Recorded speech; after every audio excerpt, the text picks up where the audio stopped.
East Godavari west Godavari కాదు, ఈసారి ఉమ్మడి కృష్ణా జిల్లా కావచ్చు, ఏలూరు జిల్లా కావచ్చు, కొన్ని రాయలసీమ ప్రాంతాల్లో కూడా పూర్తి స్థాయిలో బరులు ఏర్పాటు చేసిన పరిస్థితి అయితే కనబడుతుంది.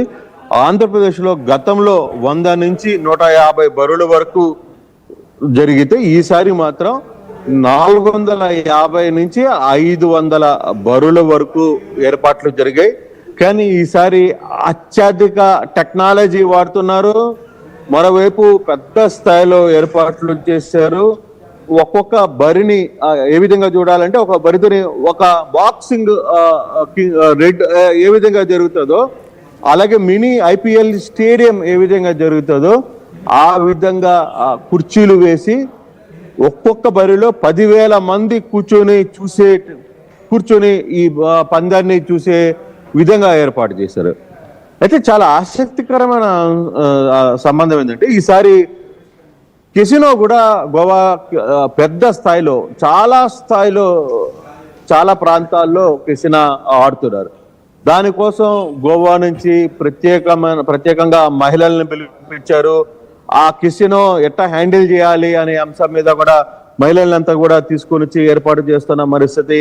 ఒకవేళ ఆ పేకాట బరిలోకి పోవాలనుకుంటే మినిమం 50,000 ముందుగా కట్టి లోపలికి వెళ్లాల్సిన పరిస్థితి ఉంది. కృష్ణా జిల్లాలో చూసుకుంటే విజయవాడ సెంట్రల్ కావచ్చు, పెనమలూరు కావచ్చు, గుడివాడ కావచ్చు, గన్నవరం కావచ్చు, తిరువూరు కావచ్చు, వీటన్నిటిలో కూడా పెద్ద స్థాయిలో ఎప్పుడూ లేని విధంగా ఈ బరులు ఏర్పాటు చేశారు.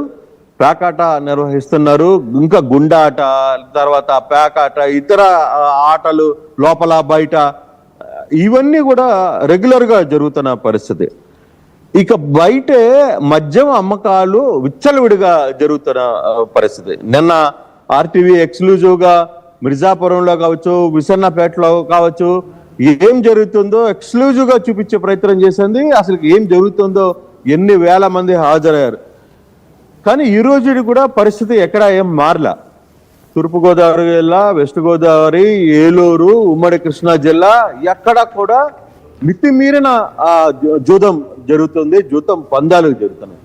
ఇక్కడ మరో ఆసక్తికరమైన అంశం ఏంటంటే, మనోజ్ ప్రతి ఎమ్మెల్యే కూడా మినిమం 10 కోట్లు ఒక్కొక్క బరి నుంచి తన నియోజకవర్గంలో 10 కోట్ల రూపాయలు వసూలు చేశారు.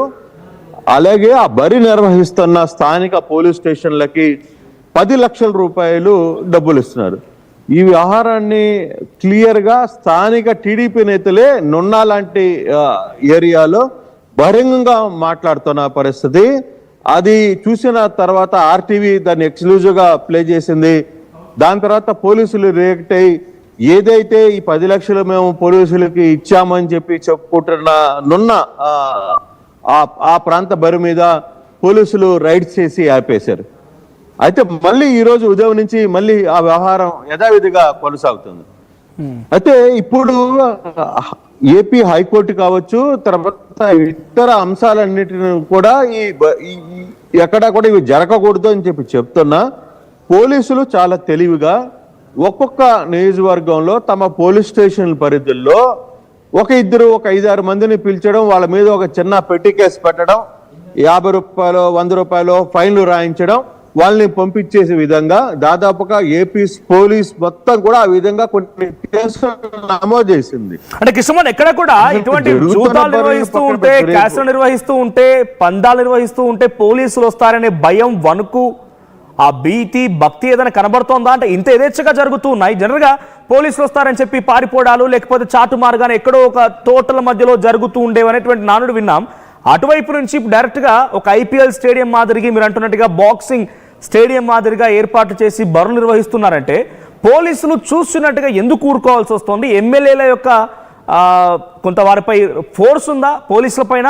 ఎందుకంటే వాళ్ళకు రావాల్సిన మాటలు కూడా వచ్చాయని చెప్తున్నారు కాబట్టి. డెఫినెట్ గా మనోజ్, దాంట్లో వేరే ఆలోచన.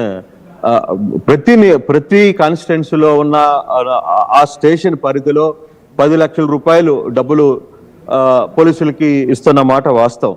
మరోవైపు స్థానిక ఎమ్మెల్యే ఇష్టారాజ్యంగానే వ్యవహరిస్తుంది. ఆ ఎమ్మెల్యే ఆ నియోజకవర్గంలో దాదాపుగా ఒక 20 వేయచ్చు, లేకపోతే 10 బరువులు వేయచ్చు, లేకపోతే 15 బరువులు వేయచ్చు. వీటన్నిటిని కలిపి 7 కోట్ల నుంచి 10 కోట్ల వరకు రూపాయలు కూడా డబ్బులు తీసుకుంటున్నట్టుగా చాలా స్పష్టంగా నిర్వాహకులే చెప్తున్న పరిస్థితి. నిన్న ఆర్టీవీ చాలా ఎక్స్క్లూజివ్గా ఒక ఐటమ్ ప్లే చేసింది. టీడీపీ నేతలే స్వయంగా తమ నేతలతో, సార్ మేము ఆ ఎస్పీకి ఆ పోలీస్ స్టేషన్లో 10 లక్షల రూపాయలు ఇచ్చేసాం, ఇంకా మనల్ని ఎవరు అడ్డుకునే పరిస్థితి లేదు, ఎమ్మెల్యేకి చెప్పేసాం, ఎమ్మెల్యేకి ఓకే అన్నారు. తర్వాత రేపు ఎమ్మెల్యే కూడా వచ్చి ఈ కోడి పందాలని అఫీషియల్గా ప్రారంభిస్తారు అని చెప్పిన పరిస్థితి. ఈసారి ఎటువంటి సిచ్యువేషన్ వెళ్ళిందంటే మనోజ్, బేసిక్గా క్రికెట్లో జరుగుతున్నా కావచ్చు, లేకపోతే కొన్ని క్రీడల్లో రీప్లే సిస్టాన్ని పెడతారు. అంటే బేసిక్గా అది అవుటా కాదా అనే అంశాల మీద. ఇక్కడ కోడి పందాల్లో కూడా అటువంటి సిస్టాన్ని కూడా ఏర్పాటు చేశారు. అంటే టెక్నాలజీని పెద్ద ఎత్తున వాడుతున్న పరిస్థితి. డిజిటల్ మీడియాలో వాళ్ళకి అవసరమైన ఎక్కడికక్కడ దాన్ని బయటికి పెడుతున్నారు. ప్రపంచం మొత్తాన్ని కూడా మా దగ్గర ఇటువంటి అవకాశాలు ఉన్నాయి, మీరు వస్తే ఇక్కడ ఫుడ్ తినొచ్చు, మందు తాగొచ్చు, మంచి రూమ్స్ పెట్టాం, క్యారవాన్లు పెట్టాం, ఏసీ గదులు పెట్టాం పేకాటకి. సో ఇట్లాంటివన్నీ కూడా ఓపెన్ గా చూపించే ప్రయత్నం అఫీషియల్ గానే చెప్తున్న పరిస్థితి. ఒకసారి హోల్డ్ ఉండాలి, గెట్ బ్యాక్ చేయగానే ఒకసారి మీ దగ్గర మళ్ళీ వస్తాను నేను. సో ప్రకాష్ కూడా ఉన్నారు. ప్రకాష్, సిచ్యువేషన్ ఏంటి అంటే మీ దగ్గర ఎటువంటి సిచ్యువేషన్ ఉంది? మీరున్న చోట పోలీసులు ఏ రకమైన యాక్షన్ తీసుకుంటున్నారు? ఈ స్థాయిలో జూదం నిర్వహిస్తున్నారు, క్యాసినో నిర్వహిస్తున్నారు, పందాలు జరుగుతూ ఉన్నాయి, కొన్ని కోట్ల రూపాయల డబ్బులు చేతులు మారుతోంది. సో ఈ రకంగా జరుగుతుండగా పోలీసుల రియాక్షన్ ఏంటి? అక్కడ ఎటువంటి సిచ్యువేషన్ ఉంది? మనోజ్, మన ప్రధానంగా తెలిసిందే ఈ యొక్క గోదావరి జిల్లాలకి సంక్రాంతి అంటేనే ఈ యొక్క కోడి పందాలు. అటువంటి కోడి పందాలు అయితే రెండో రోజు యథావిధిగా యథేచ్ఛగా కూడా జరుగుతున్నాయి. మనం ప్రధానంగా చెప్పొచ్చుంటే గతంతో పోలిస్తే ఈసారి అయితే మొత్తం ఎక్కడ పడితే అక్కడ బరువులకైతే అనుమతులు అయితే అధికారికంగానే ఇచ్చినట్టుగా అయితే కనబడుతుందో, అందులో రాజకీయ నాయకుల ప్రమేయంతో పాటు అలాగే పోలీసుల ఇన్వాల్వ్మెంట్ పూర్తిగా సపోర్టుతోనే ఎక్కడ పడితే అక్కడ బరువులు అనేది కూడా వెలిచాయి. ప్రధానంగా మనకి చూస్తాం. అలాగే కోనసీమ జిల్లాలో అయితే మనకు అన్ని కూడా ప్రధానంగా తెలిసిందే, పెద్ద పెద్ద బరువులను ఏర్పాటు చేశారు. బరువుల వద్ద దూర ప్రాంతాల నుంచి వస్తున్న వారికి ముఖ్యంగా అవి ఏదేదో కొత్త అల్లుళ్ళకి గోదావరి జిల్లాలో ఏ విధమైన ఆతిథ్యం ఇస్తుందో ఇక్కడ పందెం బరువుల వద్ద అయితే వచ్చిన ప్రతి ఒక్కరికి కూడా, అలాగే సున్నుండలు, అరిసెలు, బూరులు ఇటువంటివి కూడా వాళ్ళకి పందెం ఆడుతున్న వారికి, చూసేవారికి కూడా అక్కడ నిర్వాహకులే డైరెక్ట్ గా వాళ్ళకైతే పంపిణీ చేస్తున్న పరిణామం అయితే కనబడుతుంది. రెండో రోజు కూడా భారీ ఎత్తున ఏర్పాట్లు చేశారు. అలాగే ప్రధానంగా 250 పైగా ఉమ్మడి తూర్పు గోదావరి జిల్లా వ్యాప్తంగా బరువులు ఉండగా అందులో ముఖ్యంగా 150 పైగా పెద్ద బరువులు. అందులో పెద్ద బరువుల వద్ద మనకి ఫెడ్ లైట్లు ఉంటాయి, అలాగే కూర్చోడానికి కుర్చీలు ఉంటాయి. చుట్టూ కూడా ఫెడ్ లైట్లు వెలుగులో ఒక క్రికెట్ ఏదైతే మనకి IPL రాత్రి వేళ జరుగుతుందో ఆ విధంగా అయితే నిర్వహణ అయితే భారీ ఎత్తున అయితే చేశారు.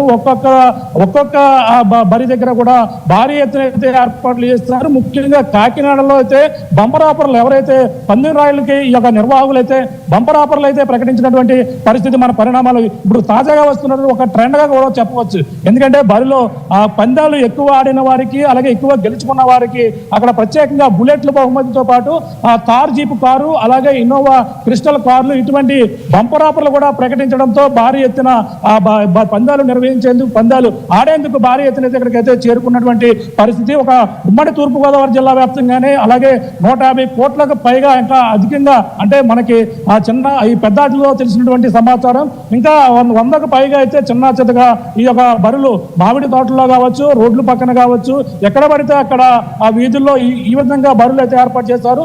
ముఖ్యంగా